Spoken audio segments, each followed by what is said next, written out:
Welcome, welcome. Betty here with Carblessly Delicious, serving low-carb and keto-friendly recipes. Today I'm so excited to be in the kitchen with my mom, tag teaming together as we make this delicious spinach frittata.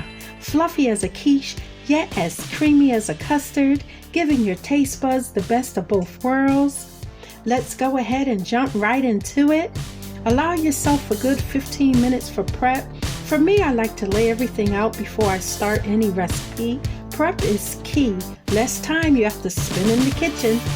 For your convenience, here's a list of everything you're going to need. Go ahead and take a screenshot of this.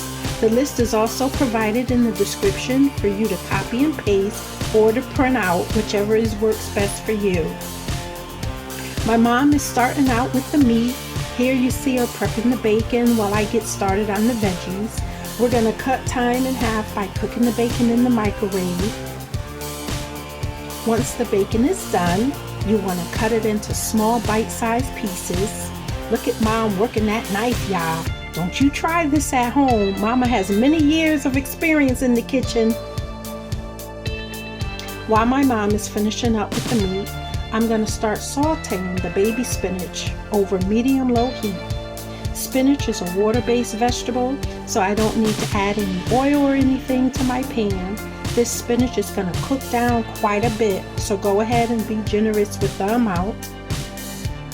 Here I'm using a paper towel to pat dry the spinach to remove as much of the water as possible, and then I'll slice it into smaller pieces. Next, I'm going to dice half of this tomato.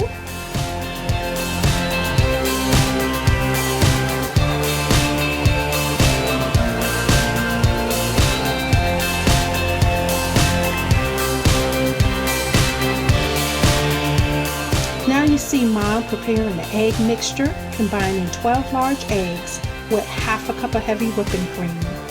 This is what's going to make your frittata nice and creamy. Oh, I tell you, this brings back childhood memories of how I used to love watching my mom prepare dinner. Here you see me coating the bacon dish with butter, making sure I cover around the sides of the dish. Mom's going to finish off the final step. It's time to assemble all the ingredients into the bacon dish, pour in the egg mixture, and top it with a layer of shredded cheddar cheese.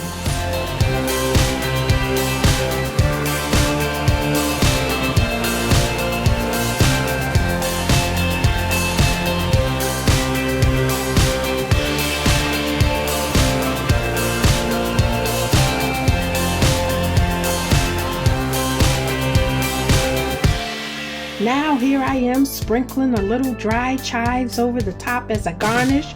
Mom said not too much, but you all know I like to beautify, dress it up, and make my food look pretty. Bake in your preheated oven, set for 400 degrees for 45 minutes. 45 minutes later, here she goes. I'm so anxious to dive in. Usually you would allow 5 to 15 minutes for your dish to sit and settle. It becomes firmer the longer you allow it to set and easier to slice, but that won't be the case today. Look how creamy and delicious she looks. This is another delicious dish that proves eating healthy doesn't mean we have to deprive ourselves of the meals that we love. Videos are uploaded every week that show you how to modify your favorite dishes into low-carb and keto-friendly sensations. Go ahead and subscribe, turn on your notification bell so that you can stay inspired in the kitchen to eat healthy and to live your best life. Here are some more of my videos that I think you will enjoy as well. See you in the next video. Peace and blessings.